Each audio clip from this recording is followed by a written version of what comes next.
उत्तर प्रदेश के एक छोटे से गांव गोवर्धनपुर में एक निर्धन ब्राह्मण परिवार रहता था। घर था मिट्टी का, छत पर टूटी खपरेलें, आंगन में बकरियों का कोना और एक कोने में तुलसी का चौरा। इसी घर में जन्म लिया था रामनाथ ने।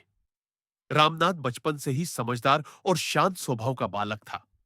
जब गांव के अन्य लड़के कंचे, गिल्ली डंडा या कुश्ती में समय गंवाते, रामनाथ अपने पिता की पुरानी किताबों को उलट पलट कर पढ़ा करता।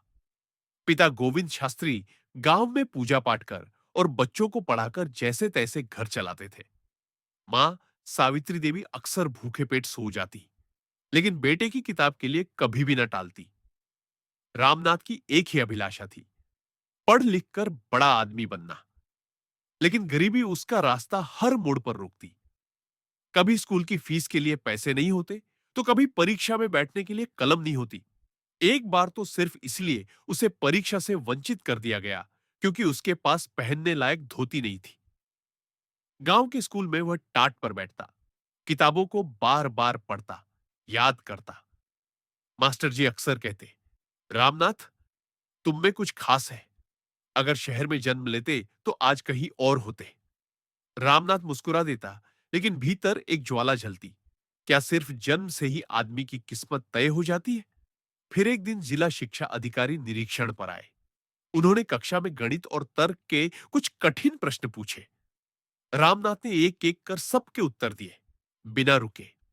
अधिकारी चौंक गए। उन्होंने उसी समय प्रधानाचार्य से कहा, यह लड़का विशेष योग्यता रखता है, इसे हम स्कॉलरशिप देंगे।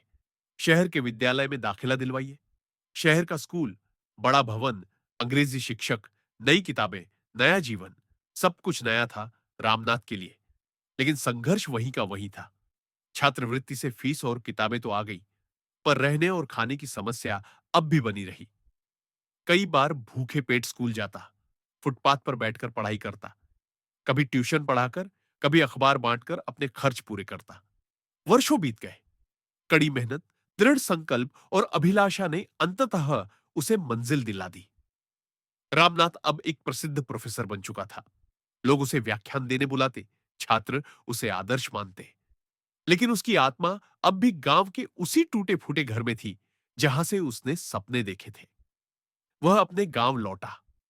लोगों ने सोचा वह शायद अब शहर में ही रहेगा, लेकिन रामनाथ ने सबसे पहले जो किया, उसने सबको चकित कर दिया। गांव के बीचों बीच एक स्कूल की नींव रखी और उसका नाम रखा अभिलाषा विद्यालय।